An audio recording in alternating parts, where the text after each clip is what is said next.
right, boys and girls, here's a new poem we haven't learned yet. The name of this poem is Whistles by Dorothy Aldous. I want to learn to whistle. I've always wanted to. I fix my mouth to do it, but the whistle won't come through. I think it's stuck. And so I try it once again. Can people swallow whistles? Where is my whistle then? Whistles by Dorothy Aldous. If you look at the picture, the little boy is just trying so hard to whistle, but nothing's coming out. He even has a little pipe right here. He's probably been making whistle sounds with, and he wants to do it himself. Probably seen his parents whistle. I have some questions about this poem. Now, think in your brain, who's the best whistler that you know? Do you know someone who can whistle? I know several friends in our classroom who can whistle, and even sometimes I have to tell them we don't whistle in our line. I can whistle.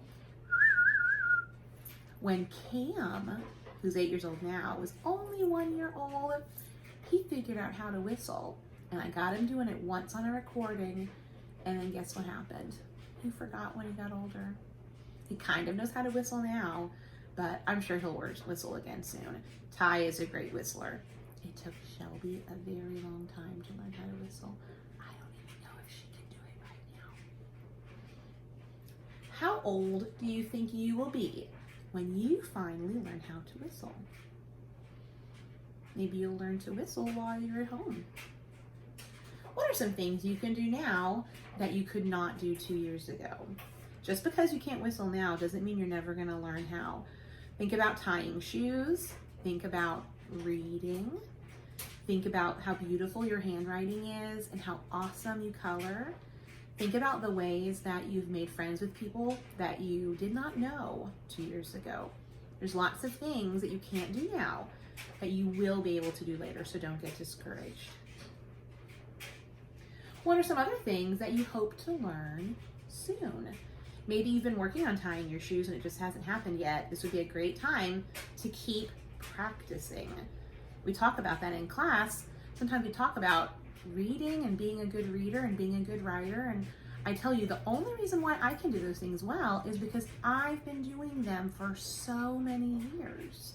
You guys are going to also become great at those things if you're not already. And you are great at them already.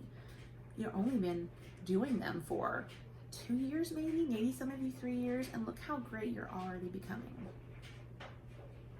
Now, what is the best way to learn how to whistle? Try it, and keep trying it. It's the only way to do it. When you learn to whistle, you can make music by whistling a tune. What other ways can people make music? Well, we can, of course, make music when we sing. I love hearing your voices sing. I miss hearing your voices sing.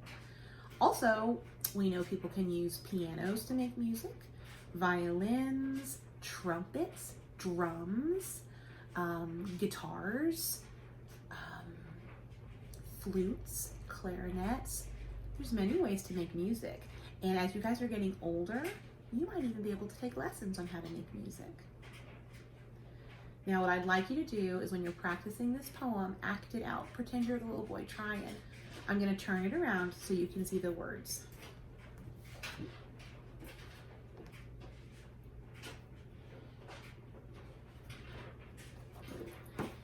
When you learn this poem, or if you learn to whistle, have your family record it for me and then ask them if they can please send it to me because I would love to see it. I love you, boys and girls.